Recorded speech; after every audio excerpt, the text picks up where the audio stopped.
తీసుకొని మీరు టైటిల్ పెట్టిండ్రా? లేదు సార్, అంటే దాని నుంచి ఇన్స్పిరేషన్ కాదు, నేను ఏదైతే చెప్పాను లూజ్లీ ఇన్స్పైర్డ్ అని. ఆ అబ్బాయి క్యారెక్టర్ పేరు నారాయణ రెడ్డి అని ఉంటుంది సార్.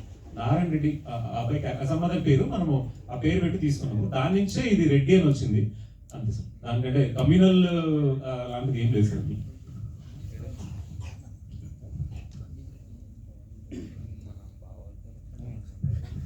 సందీప్ రెడ్డి గారు ఉన్నారు కదా, అర్జున్ రెడ్డి డైరెక్టర్, ఆయన ఎంత వైల్డ్గా తీస్తారు, ఈయన అంత బ్యూటిఫుల్ ఎమోషన్స్తో తీస్తారు సినిమా. రెండింటికి కంపారిజన్ ఉంది. స్మరణ్ రెడ్డి అంటే స్టేజ్ మీద మొత్తం కూడా రెడ్డిసే లేదండి, డిఓపి చాలా మంది ఉన్నారు, అందరూ కలిసి తీసిన మూవీ. ఆ క్యాస్టిజం అని కాదు, వేరే అందరూ కలిసి అంటే అక్కడ ప్రొడ్యూసర్స్ మొత్తం చూసిన, డైరెక్టర్ చూసిన, అది వచ్చేసి అందరూ కజిన్సే, వేరే అందరూ ఫ్యామిలీ. సినిమా స్టార్ట్ చేసుకుందాం అనుకున్నప్పుడు మేము చాలా ప్రయత్నాలు చేస్తే బయట వచ్చారు, మళ్ళీ వెళ్ళిపోయారు, అది ఇది కొత్త వాళ్ళమ్మ వర్కౌట్ అవుతుంది అని. లాస్ట్ ఇయర్కి ఇట్లా అవ్వదు, దిగితే మనమే దిగేస్తారని నేను దిగితే నాతో పాటు సపోర్ట్ చేసే ఫ్యామిలీనే కదా సార్. ఫస్ట్ దేనికైనా కానీ మనతో నింపడం ఫ్యామిలీ అండ్ ఫ్రెండ్స్. సో అందుకని నేను రెడీ అయినందుకు మా కజిన్స్ పేర్లు అన్ని పడ్డాయి కాబట్టి అది బయటకు సార్. యాక్చువల్లీ ఈ డౌట్ అందరికి వస్తుందని, అంతమంది ఉన్నారు ప్రొడ్యూసర్స్, ఎవరో ఒకరిని ఇంతమంది ఎందుకు ఒకరి రెడ్డి తీసేద్దాము అంటే అందరూ నీ తీసేసుకోండి, నేను తీసేసుకున్నాను అని ఎవరు తీసేసుకోవడానికి రెడీ లేరు. సో అందరూ తీసేసాం సార్. తీసేస్తే ఏమైంది అంటే వాళ్ళ ఫీలింగ్ అంతే, ఫీలింగ్ జస్ట్ నేను పెట్టుకోలేదు సార్, నాకు ఆ ఫీలింగ్ ఏం లేదు. అంటే ఇప్పుడు మీరు లవ్ రెడ్డిని పెట్టారు, కేవలం రెడ్డి వాళ్ళే చూస్తారు, మిగతా వర్గాలు చూడరా అని సార్. అది చెప్పాను కదా ఇందాక, ఆ ఒక్క రీజన్ వల్ల మాత్రమే అక్కడ రెడ్డి అని పేర్లు పడ్డాయి సార్. మిగతా అయితే వేరే ఏం లేదు సార్. మన విఓపి ఎవరైతే ఉన్నారో ముస్లిం ఒక అబ్బాయి అష్కర్ అల్వి, మనకి చేసిన music director Christian, Ajay Sai. So అన్ని ఏరియాస్ నుంచి ఉన్నారు సార్. అంటే లైక్ ప్రతి ఒక్క ధర్మానికి సంబంధించిన వాళ్ళు వర్క్ చేశారు. మాకు ఎటువంటి ఫీలింగ్ లేదు. యా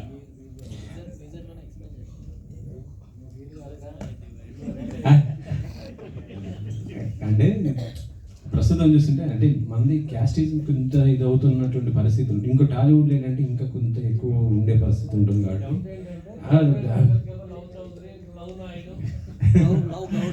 లవ్ రెడ్డి అని పెట్టండి. సో నన్ను ఎవరో ఇంట్రడ్యూస్ చేశారు, ఈ అమ్మాయి లవ్ రెడ్డి మూవీ వచ్చేసి అంటే నేను లవ్ చౌదరి అని తీసుకున్నా, నేను చూడనా అని అన్నారు ఆయన. ఆబ్వియస్లీ ఆయన కనడానికి చాలా రైట్స్ ఉంటుంది, బట్ మేము ఎందుకు మూవీకి లవ్ రెడ్డి అని పెట్టాము అంటే దీని పేరు నారాయణ రెడ్డి. నారాయణ రెడ్డి లవ్ రెడ్డిగా ఎలా అయ్యాడు అని మీరు మూవీలో చూస్తే ఐ థింక్ దీనికి జస్టిఫికేషన్ అయితే దొరుకుతుంది సార్. ఖచ్చితంగా ఇది ఉంటుంది సార్, లవ్ రెడ్డి ఎందుకు అని. ఇప్పుడు అర్జున్ రెడ్డి ఎందుకు, సమరసింహారెడ్డి ఎందుకు, చెన్నకేశ్వర రెడ్డి ఎందుకు, ఇవన్నీ ఉంటాయి కదా. అయ్యి మీరు సరే సమరసింహారెడ్డి లేకపోతే ఇది ఇప్పుడు ఇంకో ఇందిరా అన్నారు కదా, ఈవెన్ అర్జున్ రెడ్డి, సమరసింహారెడ్డి అంటే రాయలసీమ. యాక్చువల్గా ఏంటంటే ఆ పదవిని ఇస్తే ఎక్కువ రాయలసీమ పక్ష కొంచెం ఫ్యాక్షనిజం ఇది వస్తుంటుంది. మీ సినిమా చూస్తున్న లవ్ మీద ఉంది కదా సార్. మా రీజన్లో చాలా అందరినీ ప్రేమిస్తారు సార్, అందరూ ఫ్యాక్షనిజం గురించి చేశారు, లవ్ గురించి చేశారు సార్. అంటే రాయలసీమ అంటే కొంత ఫ్యాక్షనిజం దానిపైన ఎక్కువ ఉంటుంది అని. రాయలసీమ ఆ పదవి ఫ్యాక్షనిస్టులు అంటారు, పొలిటీషియన్ కానీ లేకపోతే ఎక్కువ వస్తుంది. మీకు తెలుసు అది బయట కూడా, అందుకే అది చెప్తున్నా అందరూ ఒక కోణాన్నే ఎక్స్ప్లాయిట్ చేశారు.